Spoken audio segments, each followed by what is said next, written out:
Hello, creative friends, it's Andrea, and I'm here with a really fun project today. Have you seen that Julie and Janice have been doing a great little hop collaboration here on YouTube where they are scrapbooking their memories for Disneyland? Well, I am a Disney fanatic, self-proclaimed, of course, and when I saw those girls having all the fun scrapbooking their recent trip to Disneyland, I wanted in on it. So I asked them if I could tag along on their collab. Although I wasn't on the trip with them, I'm kind of sad about that. I still have years worth of Disney memories to scrapbook. So I thought that this would be the perfect way. They've inspired me, and I'm going to make a layout. So I'm going to start with a layout about the castle. Disney World though, because I've never been to Disneyland. My husband and I have been going to Disney World for like 31 years together, and then with all of our kids.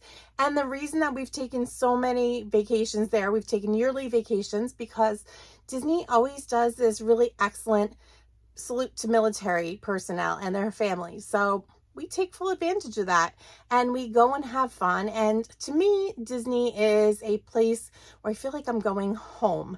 I love the sights, the sounds, the smells. It's just every sense gets hit, and it transports you right back to your memories of the past when you're there. So I know not everybody's a Disney person, but you know what? Even if you're not, you can scrapbook your theme park memories using this layout that I'm going to show you today. So let's get started. I'm going to hop on over to my desk and I'm going to show you my castle photos. Let's take a look at the photos that I'm going to scrapbook today, and we'll talk about my paper selections. Now, Julie and Janice had beautiful photos with lots of purples and blues and just beautiful blooming trees, and they went with a non-traditional Disney color palette. I'm going to swing the other way. Even though I often do what the girls have done, I'm going to go more traditional. Why? Because as you see, my photos have a lot of the red, black, white, yellow, and a touch of blue. But I would consider those the classic Disney colors, especially the red, black, yellow, and white. Those are classic Disney colors because that is what the main characters wear. So as you can see from my photos, my family is all dressed up in those colors. We didn't have matching t-shirts except for the guys actually that particular day, but we had coordinating clothes. I like to sometimes give my family a little bit of freedom with their clothes now that they're older.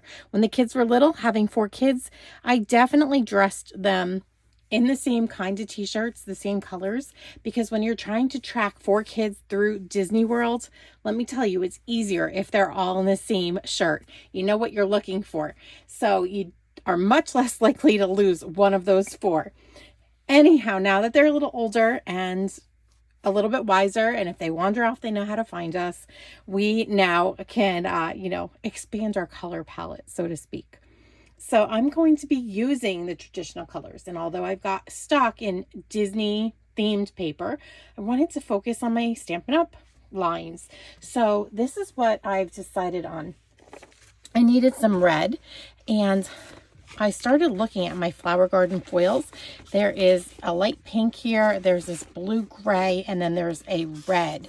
And the red spoke to me, but while I was at it, and I should mention there's a flower pattern, and then there is this kind of, it looks like a woven cane kind of fabric pattern here.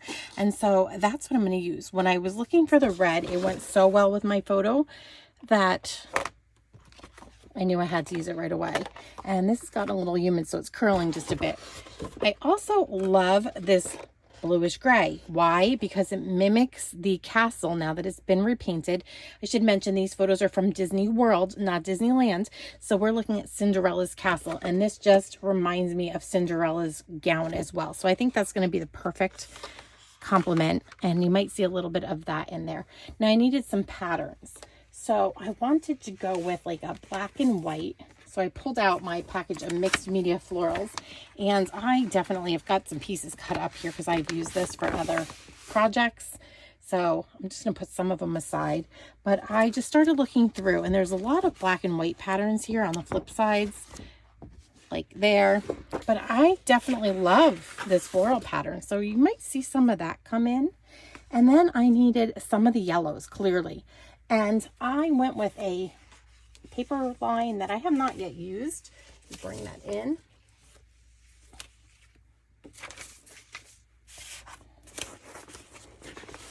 And this is my Floral Delight paper. Just going to bring some of those in and show you. The fronts are very florally. The backs, not so much. They've got some great options here. There's even some green in this pack and some natural, kind of a more natural tan color. But I happen to want the yellow. So I've isolated it down to these two patterns here. And I'll pull one in at a time. I'm hoping you can see the details in that one. That one looks really cute.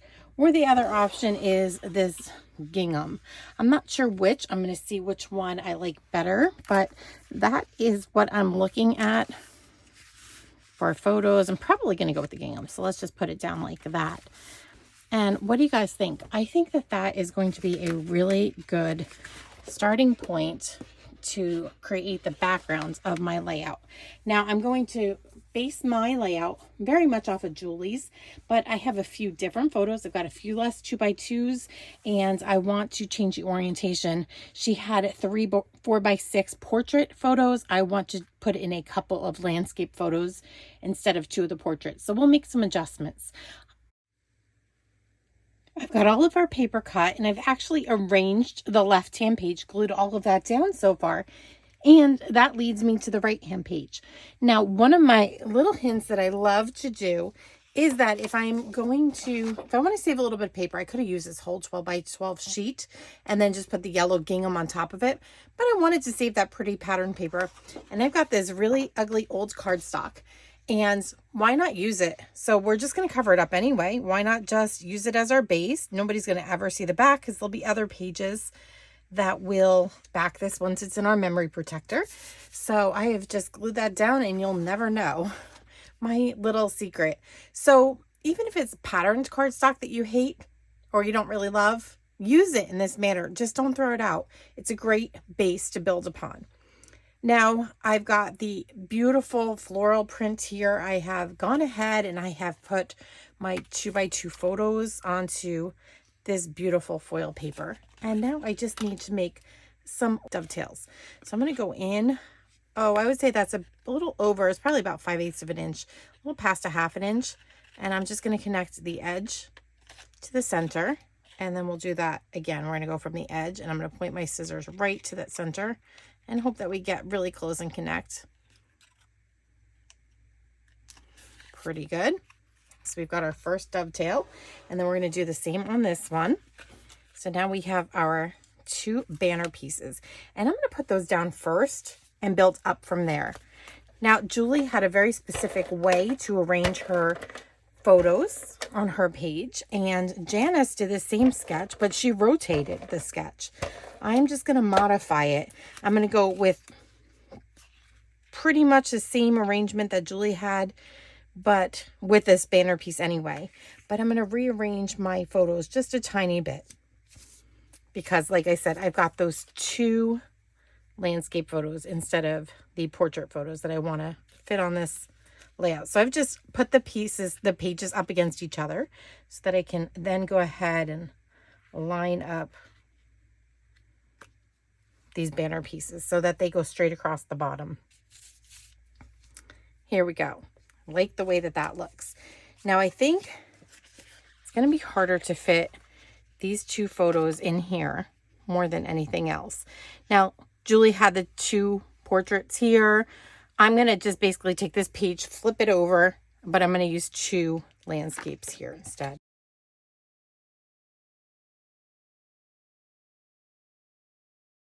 So we've got the photos arranged on our right page, and now I'm going to move over to the left page. And like I said, these would have been, you would have had a portrait and then 2 or 3 photos here. I'm just going to switch it around to make it work for me.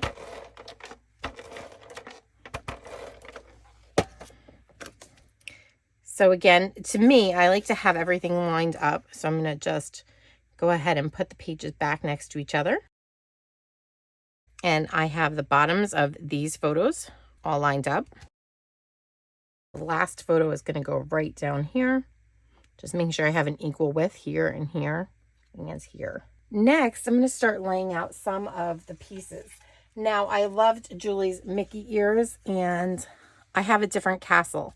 I think my castle is going to go here. Now, the castle, for whatever reason, I didn't have among my Cricut images, so I just went ahead with what I had purchased in the past.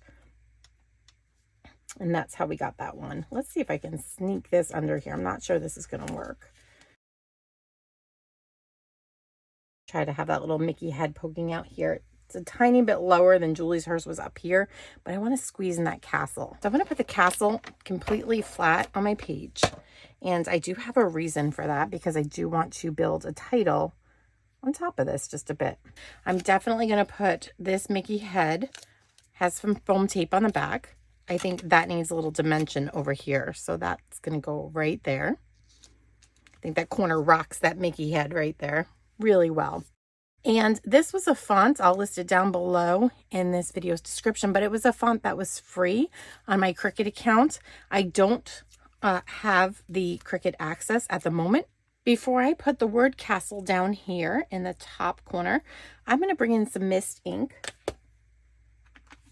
It's like a good blue-gray color, and I'm just going to pick up a little. I just want to ink up under here just a tiny bit.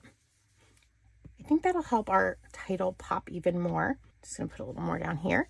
As I'm doing this, I've realized that this would be a cute paper. If you wanted to do some custom colorization, you could certainly do that and make it a little more interesting. So let's get the word castle back up in this corner. Ooh, I like the way that that looks. Now let me tell you though, this title, I could have done it just in black, but it would have gotten quite lost. So I did make an offset layer in my Cricut and cut that out of white, just so that you had a little definition. The white with the black pops more than just black would have.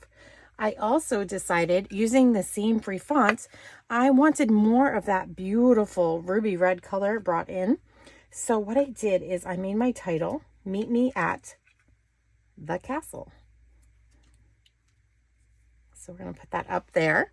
And I just think that that is going to be a cute little title for the castle photos. And let's talk about these photos down here too. These weren't taken, neither was this one. They weren't taken at the castle like the main photos here were, but we were still in the same outfits, and I felt they were good supporting little photos.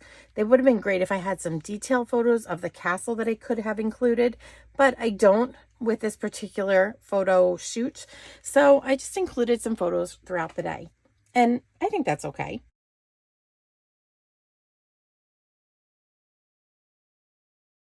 And it's perfect. The foam tape helps bring this off the page. And again, I've got the little offset, and I just think that that kind of carries the title across. Very cute in my opinion. Now I just think we need a sprinkle of gems here. So I brought in some silver. I know that there's gold in the castle, but this silver here gives this a cooler tone. I know we've got some warm yellows, but I think that like I said, I think that the silver goes better than the gold. And so I think what I'm going to do is just have a few embellishments popping up from this Mickey head. So let me just slide these off here.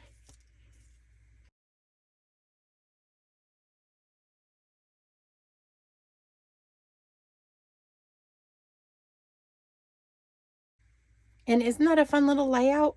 It couldn't have come together any quicker than it did. Before we go, I have one little hint for you. Now, you might be familiar with the Stampin' Up sticker sheets that come with some of the packs of paper, and in our scrapbooking workshop kits, sometimes there's a lot of white space between the elements on these pages. So I have been looking at them a little more carefully. With this one in particular, there was a 5/8 of an inch or so border down here of just solid white sticker paper that there was nothing that was going to happen with it. So I trimmed off 3/8 of an inch, and I did my journaling on there. I'm going to just chop it up and fit my journaling in a spot here on the layout that I like. And I have a sticker if I peel this away from my backing, so I don't have to run adhesive or anything. It'll stick right down to my layout. So look at these sticker sheets, look for the negative space and see if you can't use those in any way.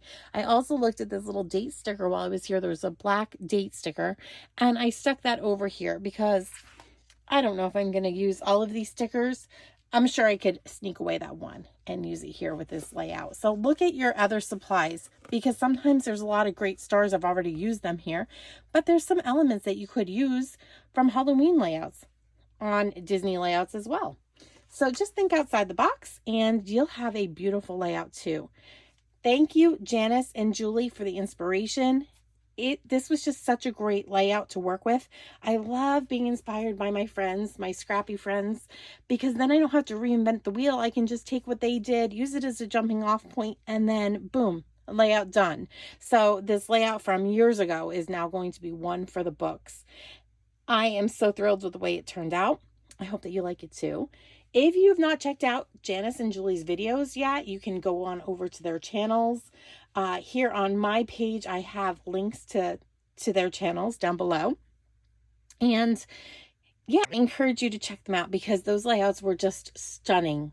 And they are just such beautiful alternatives to the classic Disney color scheme here. If you're new to my channel, please consider becoming a subscriber and hit the notification bell so you don't miss any of my projects. Thanks for watching, and I'll see you next time.